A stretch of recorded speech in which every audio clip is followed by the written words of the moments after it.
Can metaphors of movement predict the future? Well, I'm not too sure it can, but I know looking at the future, potentially a goal that we want, what we want to achieve, maybe the end of 2025, actually thinking about where we want to go and our future goals and perspectives, and using the metaphors of movement process on that, I think it can be quite useful and insightful. And you as a practitioner and working on yourself, you can get a lot of interesting knowledge from that. I want to give you an example.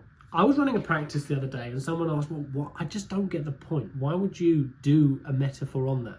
I've been doing this for a little while now. I do it on a weekly basis. So at the start of the week, or I think it's on a Sunday, I'm like, okay, my week ahead, what's that like? And I also do one at the end of each year. So I'll show you an example, because I don't just want to chat, I want to give examples. So this is my little metaphor book where I store all my lovely metaphors that I've drawn.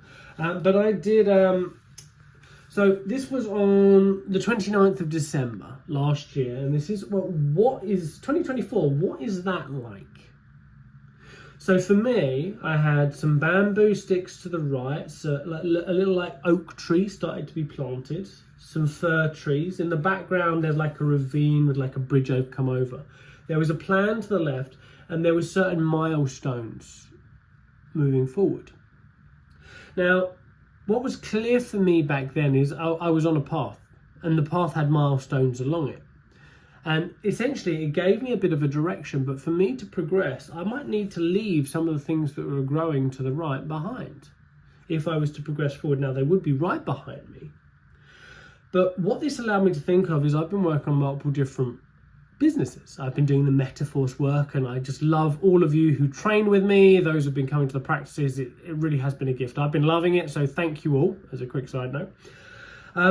And for me, that was a bit more of the oak tree. Planting something, starting to grow, takes time. Yeah, bamboo shoots grow a lot faster. For me, this was more like some of the coaching clients that I was working with. They come, they go, but it was more fluid because I don't do longer term coaching with people normally. It's normally specific increments. And also had this fern tree, which is a bit more some of the corporate stuff that I was doing more recently. Now, that allowed me to see that I've got multiple things growing. Now, they all need different resources, and potentially their resources could compete. Now, I was standing on a path. I'd clearly come across a chasm, and if I'm very honest with myself, since doing the metaphors work as well, last year was the year where I really started to take ownership and grow up. I'm going to be honest with you, I started to be more on top of it with business, more on top of it with my health. And yeah, I feel that I'd definitely taken a transition. I'd gone over something quite big.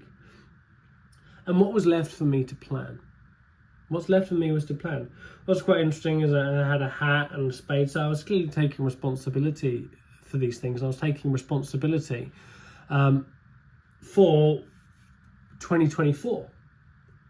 But what this really allowed me to do is it saw that there's a bit of a conflict. I've got things to plan, I've got things to grow, and I'm on a path. So I've got lots of conflicting actions that allowed me to, really reflect on where I wanted to go. Now, I actually decided to take steps along a path, and I have had certain milestones regarding the metaphors work I do, regarding the own corporate business that I've put together. And it really allowed me to take steps forward in a way that was really refreshing. Now, do I know what was going to happen this year? I mean, subsequently this year, I planned and I've run 4 metaphors of movement trainings. My client side, I actually work a little bit less with private clients, to be honest with you, and I'm now starting to develop more of the corporate side from a choice. But for me, it really allowed me to gain clarity. One, we can use metaphors of movement to reflect on our experience. But this metaphor is an experiential metaphor. It's a concept of what I believe my experience of 2025 will be, 2024 in this case, 2024 will be. So it can be really useful because if that's your current experience of what you think it will be like, you can create change, shifts, gain clarity, and ask yourself questions about the coming year, about the goals you've got planned for your business, about the goals for your health, your family, your well-being, your relationships. And for me, I found it so valuable. And as I say, now I do this as a weekly practice. Now, some people struggle to put the time aside, do the work on themselves. I get it. I used to be like that for ages. With the metaphors work, I've become a lot more committed. It's just my thing. Everyone has their own thing. Everyone has their own practices. But what I wanted to do is I wanted to put together a bit of a platform starting at the end of this year for people who want to develop themselves, want to reflect on themselves, and want to look at the metaphors of movement work. So what I've done is I put together a course, a workshop on the 27th to explore just that. Like, what has 2024 been like for you? What will 2025 be like for you? And experience that through the world of metaphor. And then after that, I'm looking to put together ongoing development areas so that, let's say once a quarter, you have an area of life that you want to work on, and we can actually track that progress over time. So these are some of the exciting things that we're putting together, and I'd really like you to be there. If you're interested, there's some links below, link to the course in December, and I'll be updating shortly regarding next year for those who want to continue to develop themselves. But yeah, it's been an amazing year of Metaphors of Movement. It's still going, still having fun, and I just really want to thank all of you, those of you who watch my videos, those of you who learn from me, those who have come on the practice, links below as well.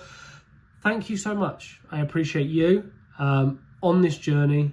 And I'm wishing you a beautiful festive season and a fabulous 2025.